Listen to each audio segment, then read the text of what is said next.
সালামু আলাইকুম। তো বাসা থেকে বাইরে হচ্ছি। আজকে তো আর্জেন্টিনার খেলা চলতেছে, আমি খেলা দেখি না। তো এখন অবধি আমি দেখলাম ড্র,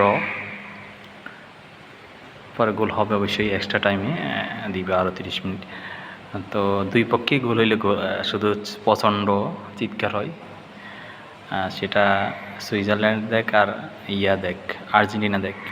গত ম্যাচ হয় এমনি অবস্থায় আর্জেন্টিনার সাথে মিশরের খেলার সময়, মানে আর্জেন্টিনার পক্ষে যেই পরিমাণ চিৎকার হবে এর থেকে বেশি হয় আর্জেন্টিনার বিপক্ষে যদি কেউ গোল দেয় আর্জেন্টিনাকে।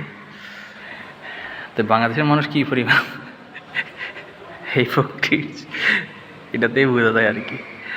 ব্রাজিল চলে গেছে, এখন এরা প্রচণ্ড লেগে পড়ছে যে আর্জেন্টিনা দ্রুত চলে যাক, হারক।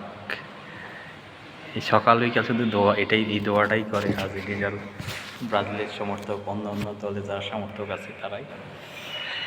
খেলা দেখেন, খেলা উপভোগ করেন, এত এই লেভেলে যাওয়া উচিত না।